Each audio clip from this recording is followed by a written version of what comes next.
வணக்கம். நான் உங்கள் ஜெயா. இன்றைக்கி நம்ம இந்த வீடியோவில் ஆண்ட்ரே அகாசியோடைய ஓப்பன் இந்த புக்கோடைய சம்மரியை பார்க்கலாம் வாங்க. இந்த புத்தகத்தில் ஆண்ட்ரே அகாசி அவருடைய ஆரம்ப காலகட்ட வாழ்க்கை லாஸ் வேகஸில் எப்படி இருந்ததுன்றது தான் இதில் சொல்லியிருக்காரு. அவருடைய அப்பா மைக் அகசி இவர் எப்படியாவது ஒரு பெரிய டென்னிஸ் சாம்பியன் ஆக்கிடணும், ஏன்னா இவர் ரொம்ப டேலண்டடாக இருந்தது அவருக்கு தெரிஞ்சுது. அதனால் அவருக்கு பயங்கரமான ட்ரெயினிங், காலையில் ராத்திரி சாயங்காலம் எல்லா நேரமும் பார்த்திங்கன்னா ட்ரெயினிங் தான். ஆண்ட்ரேக்கு கூட பிறந்தவங்க 3 பேர் இருந்தாங்க. 3 பேருமே அந்த மாதிரி தான் அவங்க அப்பா செஞ்சுட்டு இருந்தார். எல்லாருமே பயங்கரமான ட்ரெயினிங். ஆனால் ஆண்ட்ரே அவங்களில் ரொம்ப திறமையானவராக இருந்ததுனால அவங்க அப்பாவோட கவனம் முழுக்க ஆண்ட்ரே மேலேயே இருந்தது. அவங்க அப்பா த ட்ராகன் ஒரு பால் மிஷினை அவங்க வீட்டில் வாங்கி வச்சுருந்தார். அது எப்படின்னா அந்த பந்தெல்லாம் வேகமாகவும் உயரமாகவும் தூக்கி போட்டுக்கிட்டே இருக்கும். ஆண்ட்ரேக்கு டென்னிஸ் பிடிக்கவே இல்லை. அதே மாதிரி ஒரு சாம்பியன் ஆகணும் அந்த மாதிரி ஆசையெல்லாம் இல்லை. ஆனால் அவங்க அப்பா மேலே அவருக்கு ரொம்ப அன்பு. அதே சமயத்தில் அவங்க அப்பா மேலே ஒரு பயமும் இருந்தது. ஏன்னா அவங்க அப்பா அப்படியே கோவம் வந்துடுச்சுன்னா அவரால் அடக்கவே முடியாது. அந்த கோவத்துக்கு பயந்துக்கினே அவங்க அப்பா சொல்கிறதெல்லாம் இவர் கேட்டுருவார். அவங்க அப்பா இவருக்கு நிறையா ஸ்பீடு வரதுக்காக அந்த டோர்னமெண்ட் பர்ஃபார்மன்ஸ்லாம் பண்ணணும் அப்படின்றதுக்காக அவருக்கு ட்ரைனிங் கொடுக்கும்போது ஆண்ட்ரே வேணுட்டே மோசமாலாம் ஆடியெல்லாம் அவங்க அப்பாவுடைய அந்த நம்பிக்கையை நம்ம மாற்றிடலாம் அப்படின்னு முயற்சி பண்ணியிருக்காரு. ஆனால் அவங்க அப்பா என்ன பண்ணியிருக்காருன்னா ஆண்ட்ரேவை நிக் பாலிட்டரி நடத்தின டென்னிஸ் அகாடமி, அது ஃப்ளாரிடாவில் இருக்குது, அங்கே சேர்த்துருக்காரு. அது கிட்டத்தட்ட சிறைசாலையை மாதிரி இருக்குது. ஏன்னா அங்கே இன்னும் பயங்கரமான ஒரு ட்ரைனிங் இருந்தது. ஆண்ட்ரே இன்னும் கஷ்டப்பட வேண்டியிருந்தது. அதே சமயத்தில் அங்கே பக்கத்தில் ஒரு லோக்கல் ஸ்கூல் இருந்தது. காலையில் அங்கே போகணும். அதுக்கப்புறம் தூங்க போகிற வரைக்கும் அவங்க டென்னிஸ் விளையாடிக்கிட்டே இருக்கணும். இப்போ ஆண்ட்ரேயோட அப்பாவால் 3 மாதம்தான் அந்த அகாடமிக்கு ஃபீஸ் கட்ட வேண்டியிருந்தது முடிஞ்சது. அதுக்கு மேலே அவரால் முடியல. அதனால் சரி வேறு வழி இல்லை, பையனை நிறுத்திடலாம் அப்படின்னு போகும்போது நிக்குக்கு தெரிஞ்சிச்சு ஆண்ட்ரேக்கு பயங்கர டேலண்ட் டென்னிஸில் இருக்குன்னு. அதனால் அவர் என்ன சொல்லிட்டாருன்னா, இல்லை எனக்கு ஃபீஸ் வேணாம், நான் ஃப்ரீயாகவே அவரை கோச் பண்ணுறேன் அப்படின்னு சொல்லிவிட்டு அவர் தொடர்ந்து அங்கே கோச்சிங் பண்ணுறதுக்கு ஆண்ட்ரேவே அலோவ் பண்ணிட்டார். ஆனால் ஆண்ட்ரேக்கு அந்த அகாடமியோட அந்த ஸ்கூலை இன்னும் பிடிக்கவே இல்லை. அதே சமயத்தில் அவருக்கு படிக்கலாம் டைமில் ஸ்கூல் அட்டன் பண்ணிட்டு இங்கே வெறும் டென்னிஸ் தான் ஆடிக்கிட்டே இருந்ததுனால அவரால் படிப்பில் கவனம் செலுத்த முடியல. ஸ்கூலில் ரொம்ப பின்தங்கி இருந்தார். அவர் என்ன பண்ணுறதுனே தெரியல. அது மாத்திரம் இல்லாமல் அவர் ஒரு பிங்க் மெஹோ போட்டு காதெல்லாம் தோண்டி போட்டுக்கிட்டு ஒரு நாள் கிழிஞ்சு போன டங்கராஸு, ஐலைனர், இயரிங்லாம் போட்டுட்டு ஒரு டோர்னமெண்ட்டுக்கு போகும்போது நிக்கு எல்லா எதிர்க்கையுமே அவரை ரொம்ப அவமானப்படுத்திட்டு என்ன இப்படிலாம் வந்திருக்குன்னு சொல்லிட்டு ஏற்கனவே அவருக்கு பயிற்சி நேரம் ரொம்ப அதிகம், அது இல்லாமல் நிறைய வேலைங்களும் கொடுத்தாரு. இப்போ ஆண்ட்ரேக்கு இந்த இடத்த விட்டு எப்படியாவது நின்று போயிடணும் அப்படின்னு ட்ரை பண்ணார். ஆனால் முடியல. ஏன்னா ஃப்ரீ கோச்சிங் வேறு. அவங்க அப்பாவுக்கும் இவர் எப்படியாவது ஒரு பெரிய டென்னிஸ் சாம்பியன் ஆக்கணுன்ற எண்ணம். அதனால் என்ன பண்ணே தெரில. அப்போ என்ன ஆயிடுச்சுன்னா ஆண்ட்ராக்கு ஒரு ஜாயிண்ட் ஸ்டஃப்டு பாண்டா ஒரு தீம் பார்க்கில் வின் பண்ணார். நிக்குக்கு அதை வாங்கி அவரோட பொண்ணு கொடுக்கணும் அப்படின்னு ஒரு ஆசை. அப்போ ஆண்ட்ரோட பெஸ்ட் ஃப்ரெண்டு பெரி ராஜர்ஸ் என்ன சொன்னார்னா, நீ இதை நான் கொடுக்குறேன் சார், ஆனால் என்னை ஸ்கூலை விட்டு நிறுத்திடுங்கன்றதை நீ அவர்கிட்ட நெகோஷியேட் பண்ணணுன்னு. ஏன்னா அது இன்னும் நிறைய டோர்னமெண்ட்ஸ் போகிறதுக்கெலாம் ஹெல்ப் பண்ணுன்றதுனால இவர் அதே மாதிரி நிக்கிட பேசி நிக்கும் சரி நீ பேண்டாவை கூட நீ ஸ்கூல் போவேண்ணா நம்ம நிறுத்திடலாம் அப்படின்னு ஒத்துக்கிட்டாரு. இப்போ ஆண்ட்ராக்கு 16 வயசு ஆகும்போது அவர் ப்ரொஃபஷனல் டென்னிஸ் பிளேயர் ஆகிட்டார்.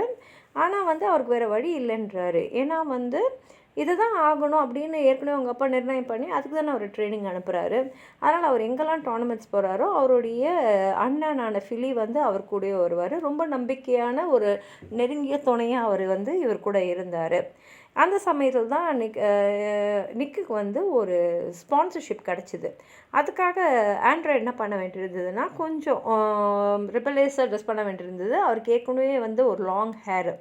இப்போ என்ன ஆயிடுச்சுன்னா அந்த நீளமாக முடி வச்சுருந்தார் இல்லையா, அவருடைய ஆண்ட்ரேயோடைய ஃப்ரான்ஸ் எல்லாம் அவரை மாதிரியே பண்ண ஆரம்பிச்ச உடனே மீடியாலாம் அவரை க்ரிட்டிசைஸ் பண்ண ஆரம்பிச்சிட்டாங்க.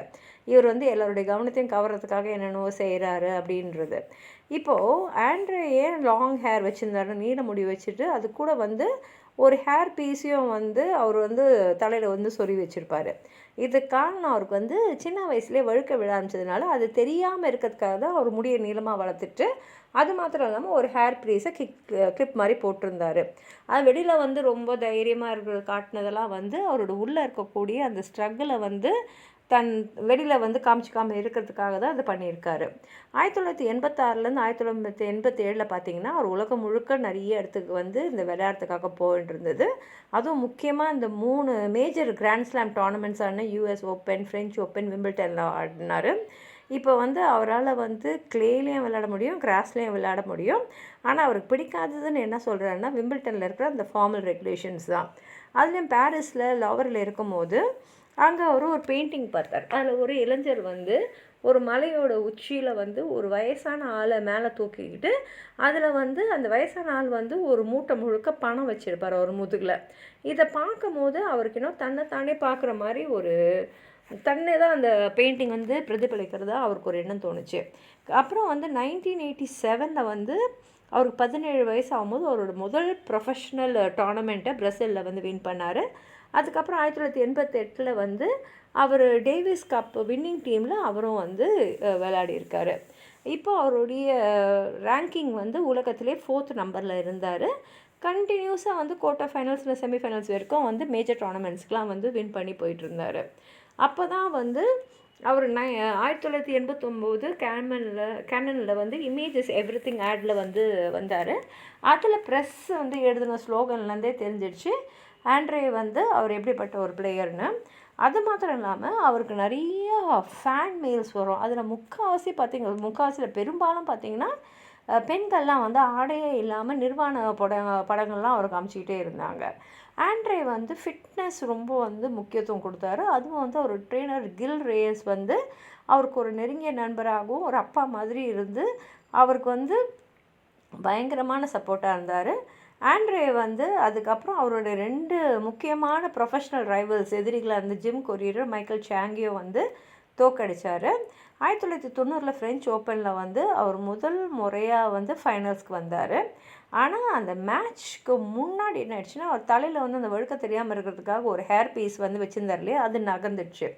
அப்புறம் ஃபிலி என்ன பண்ணியிருக்காருன்னா அதை கிளிப்பெல்லாம் போட்டு அந்த இடத்துல வந்து ஒரு மாதிரி கட்டி கொடுத்தாலும் ஆண்ட்ரே வந்து எப்போ பார்த்தாலும் என்னடாது நம்ம தலையில் வச்சுருக்க அந்த பீஸ் கீழே விழுந்துருமோ நினைக்கிறதுலேயே வந்து அவரால் சரியாக விளையாட முடியல.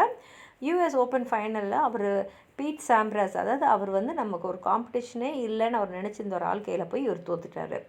இப்போ ஆண்ட்ரேயோடைய அச்சீவ்மெண்ட்ஸ் எல்லாம் வந்து அவர் எப்படின்னா அவருக்கு நிறைய மோட்டிவேஷன் யாருமே இல்லை. அதனால அப்படியே வந்து அவர் நிறைய தோத்துகிட்டே இருந்தார்.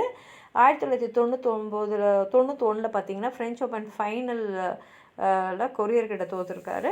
ஆனால் டேவிஸ் கப் ஃபைனல் வந்து அவர் வந்து ஜெயிச்சிட்டாரு. அப்போ வந்து அவருக்கு ஒரு ஹேங் ஓவர் இருந்திருக்கு. அது வெளியில் தெரியாமல் இருக்கிறதுக்காகவே ரோக்லே சன்கிளாஸ்லாம் போட்டு மறைச்சிருக்காரு. அப்புறம் 1992 வந்து அவரோட ஃபஸ்ட்டு மேஜர் டைட்டிலில் வந்து விம்பிள்டன் சாம்பியனாக வாங்கினார்.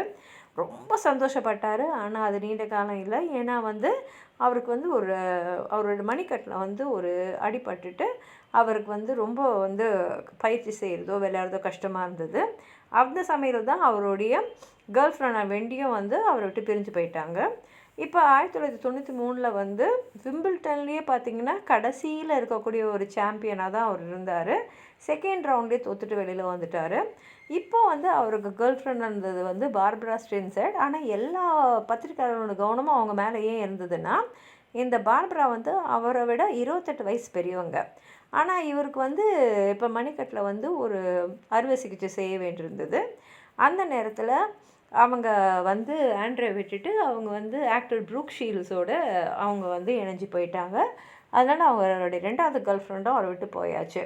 இப்போ 1994 ஆண்ட்ரே என்ன பண்ணார்னா பிராட் கில்பர்ட்டை அவரோட கோச்சாக எடுத்தார். பிராட் வந்து அவரோட சைக்கலாஜிக்கல் அப்ரோச் தான் மேட்சஸ்க்கெலாம் வந்து அவர் முக்கியமாக ஃபோக்கஸ் பண்ணது. இப்போ வந்து US ஓப்பன் அன்சீடடில் வரும்போது ஆண்ட்ரே வந்து அதை வின் பண்ணிட்டார்.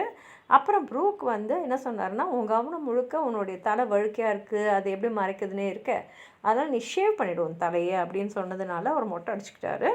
அதுக்கப்புறம் 1995 ஆஸ்திரேலியன் ஓப்பனை வின் பண்ணார். அங்கே வந்து சாம்ப்ரஸை தான் அவர் தோற்கடிச்சார். திரும்பி அவர் உலகத்திலே நம்பர் 1 ரேங்கிங்க்கு சாம்பியன் ஆகிட்டார்.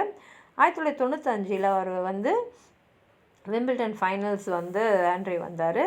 அங்கே வந்து போரிஸ் பெக்கர் என்ன சொல்லியிருக்காருன்னா ஒரு இன்டர்வியூவில் எல்லா பிளேயர்ஸ்க்கும் அகாசியை பிடிக்காதுன்னு சொல்லியிருக்காரு. உடனே இவருக்கு ஒரு மாதிரி அவர் மேலே பழி வாங்குகிற எண்ணத்தோடையே ஆண்ட்ரி பயங்கரமாக விளையாடி கண்டினியூஸாக பார்த்திங்கன்னா 20 மேட்ச்சையும் 4 டோர்னமெண்ட் வின் பண்ணியிருக்காரு. பெக்கர் 1995 யூஎஸ் ஓப்பன் ஃபைனல்ஸில் செமிஃபைனல்ஸில் வந்து தோக்கடிச்சிருக்காரு. ஆனால் ஃபைனல்ஸில் சாம்ப்ராஸ் கிட்ட இவர் தோத்துட்டார். அப்போது என்ன ஆயிடுச்சுன்னா, அதுக்கு முன்னாடி 20 மேட்ச் ஜெயிச்சது, 4 டோர்னமெண்ட்ஸ் ஜெயிச்சதெல்லாம் ஒன்றுமே இல்லாமல் போயிடுச்சு இந்த தோல்வியால். இப்போ வந்து அவர் என்ன நினச்சிட்டாருன்னா, எப்போதுமே சாம்ப்ராஸ் நம்மளை வந்து ஜெயிச்சிடுவார். ஏன்னா வந்து நமக்கு உடம்பு முழுக்க பயங்கரமாக அடிப்பட்டதுனால அவரால் வந்து விளையாட முடியாதுன்னு தெரிஞ்சிடுச்சு. அது மாத்திரம் இல்லாமல் 1996 97 வரைக்கும் நிறைய தோல்விகளை சந்தித்தார். அப்புறம் அதே சமயத்தில் வந்து கிராண்ட் ஸ்லாம் ஃபைனல்ஸ் எதுக்குமே அவரால் போகவே முடியல. அது மாத்திரம் இல்லாமல் அவர் வந்து இந்த மேட்ச் நடக்கும்போது கத்தி திட்டுறது, கெட்ட வார்த்தை பேசுகிறது, அப்புறம் வந்து கம்பல்சரியாக வந்து அவங்க வந்து ப்ரெஸ் கான்ஃபரன்ஸ்லாம் அட்டென்ட் பண்ணணும். ஆனால் அது கூட போகாமல் இருக்கிறதுனால இவருக்கு மேலே நிறைய ஒரு கெட்ட பேர் வந்தது. அதே சமயத்தில் 1ஆம் ரேங்க்கில் இருந்தவர் 141வது ரேங்க்குக்கு வந்துட்டார். டேவிஸ் கப் டீம்லேருந்து அவரை தூக்கிட்டாங்க. இப்போது வந்து தான் அவர் என்ன பண்ணாருன்னா, ஃப்ரெண்ட்ஸுன்னு ஒரு சிட்காம் இருக்குது, அதில் ஒரு கெஸ்ட் அப்பியரன்ஸாக வந்தார். ஆண்ட்ரே வந்து அதை பார்த்து முடிச்சிட்ட உடனே, அந்த ரெக்கார்ட் பண்ணிட்ட உடனே பார்த்தா அவருக்கு ரொம்ப மனசு ரொம்ப கஷ்டமாக போயிடுச்சு. ஏன்னா அதில் வந்து ப்ரூக் வந்து அதில் ஒரு கேரக்டர் ஜோயின்னு ஒரு கேரக்டர் வரும். அந்த கேரக்டருடைய கையை வந்து அவர் வந்து லிக் பண்ணுற மாதிரி இருந்ததுனால அவர் வந்து அவரோட இதெல்லாம் வந்து உடச்சிட்டாரு. அப்புறம் அவரோட அசிஸ்டன்ட் ஸ்லிம், இவர் வந்து அடிக்கடி கொஞ்சம் ட்ரக் யூஸ் பண்ணுவார். அவர் வந்து அவர்கிட்டேருந்து வந்து கிறிஸ்டல் மெத்தமாம்ஃபெட்டன் அப்படின்ற ஒரு இதை எடுத்து யூஸ் பண்ண ஆரம்பிச்சிருக்காரு. அதே சமயத்தில் அவருக்கு வந்து ப்ரூக்கோட ஒரு ரிலேஷன்ஷிப் இருந்தது. அப்போ வந்து சரி எப்படி தான் நம்ம ரிலேஷன்ஷிப் போயினே இருந்தால் எப்படின்னு சொல்லிட்டு அவர்கிட்ட போய் ப்ரப்போஸ் பண்ணியிருக்காரு. அவங்களும் ஒத்துக்கிட்டு 1997 அவங்க 2 பேரும் திருமணம் பண்ணியிருக்காங்க. இப்போ பிராட் வந்து என்ன சொல்லியிருக்காருன்னா, ஆண்ட்ரே கிட்ட, ஒன்று விளையாடாமல் போயிடு, இல்லை முழுசாக விளையாடி கேட்க பாரு அப்படின்னோடனே திரும்பி அவர் வந்து ரொம்ப கமிட்மெண்ட்டோடு அவர் வந்து விளையாட ஆரம்பித்தார். ஒரு ட்ரக் டெஸ்ட்டில் கிட்டத்தட்ட அவருக்கு வந்து ஏதாவது ப்ராப்ளம் வந்திருக்கும். ஆனால் அவர் போய் சொல்லிட்டார் அசோசியேஷன் ஆஃப் டென்னிஸ் ப்ரொஃபஷனல்ஸ் கிட்ட, நான் ஒரு சோடா குடித்தேன், அதில் கிறிஸ்டல் மெத்தமாஃபென் இருந்தது, ஆனால் ட்ரக்கு எடுக்கணுன்ற எண்ணத்தில் நான் எடுக்கலன்னொன்னே அவரோட எக்ஸ்ப்ளனேஷன் அவங்க ஒத்துக்கிட்டதுனால அவர் திரும்பி ஆட ஆரம்பித்தாங்க. திரும்பி வந்து ஆரம்பத்துலேருந்து ஆரம்பித்தார், அதாவது சேலஞ்சர்ஸ் டோர்னமெண்ட்லேருந்து ஆரம்பித்தார். அவரும் பெரியும் வந்து அப்போது வந்து இந்த அண்டர் ப்ரிவிலேஜாக இருக்காங்களா, வசதி இல்லாத அந்த ஊரில் இருக்கக்கூடிய சின்ன பசங்களுக்கு வந்து அவங்க வந்து ஒரு ஸ்கூலில் வந்து ஆரம்பித்தாங்க. அதுக்காக அவருக்கு பணம் வேணுன்ற போது அவர் ரொம்ப மோட்டிவேட்டடாக வந்து அவர் வந்து விளையாட்டில் வந்து கவனத்தை செலுத்தினார். அதே சமயத்தில் அவரோட திருமண வாழ்க்கையும் கொஞ்சம் ஒரு மாதிரி தடுமாற்றத்தில் இருந்தது. சரி 2 பேரும் ஏதாவது வெக்கேஷன் மாதிரி ஒரு ஐலாண்டுக்கு போயிட்டு வரலான்னு சொல்லிட்டு கூட போயிட்டு வந்தாங்க. பட் இருந்தாலும் 2 பேருக்கும் ஒத்து வராதனால 2 பேருமே வந்து டிவோர்ஸ் பண்ணிட்டாங்க. அவருடைய ரொம்ப வந்து வெற்றிகரமான காலகட்டம்னு பார்த்திங்கன்னா 1998 2003. ஏன்னா 1999 அவர் திரும்பி வந்து உலகத்தோட நம்பர் 1 வந்து French Open, grand slam title எல்லாமே வந்து வின் பண்ணார். 2001 வந்து ஆஸ்திரேலியன் ஓப்பனில் வந்து அவரோட 7வது கிராண்ட் ஸ்லாமை வின் பண்ணார். அதே சமயத்தில் தான் ஜெர்மன் விமென் டென்னிஸ் சாம்பியன்ஷிப்பாக ஸ்டெஃபி கிராஃப் வந்து வின் பண்ணாங்க. 2 பேருமே வந்து 2001 திருமணம் பண்ணிக்கிட்டாங்க. 2002 அவங்களுக்கு ஜேடன் ஒரு மகளும், 2003 வந்து ஜாஸ்னு ஒரு மகளும் வந்து பிறந்தாங்க. இப்போ 2004 2006 வரைக்கும் பார்த்திங்கன்னா அவருக்கு அடிக்கடி நிறைய இன்ஜுரிஸ் இருந்தது, பயங்கரமான வலியெல்லாம் இருந்தது, முதுகு தண்டலையும் வலியெல்லாம் நிறையா இருந்தது. ஒரு மேட்ச்க்கு நடுவில் அவர் நிறைய இன்ஜெக்ஷன்ஸ்லாம் போட வேண்டியிருந்தது. அவரோட சமகால விளையாட்டாளர்களான கொரியர், சாங், சாம்ப்ரஸ்லாம் ரிட்டையர் ஆகிட்டாங்க. எல்லாரும் வந்து ஆண்ட்ரே கிட்டே நீங்களும் வந்து ரிட்டையர் ஆகிடணும்னு சொல்லும் போது, அப்போ தான் புதுசாக வந்து ரஃபேல் நடால், ரோஜர் ஃபெடரர்லாம் வந்து அடிக்கடி இவரோட விளையாடி இவரை தோக்கடிச்சிக்கிட்டே இருந்தாங்க. இவர் வந்து அந்த தோல்வியை ஏற்றுக்கிட்டாலும் அவருடைய அந்த சேரிட்டியோடைய ஸ்கூல் நடத்தணும் இல்லையா, அதுதான் ரொம்ப முக்கியம், அதுக்கு பணம் தேவைப்பட்டுச்சு. அதனால் அவர் பாட்டு விளையாடிட்டே இருந்தார். ஆனால் 36வது வயசு 2006 வந்து சரி நான் யூஎஸ் ஓப்பன்லேருந்து ரிட்டையர் ஆகிறேன்னாரு. அதே மாதிரி அவர் 2வது ரவுண்டு மேட்ச் மார்க்கோஸ் எதிர வந்து ஆடிட்டு இருக்கும்போது 5 செட் பேட்டிலில் இவர் வந்து வின் பண்ணிட்டார்.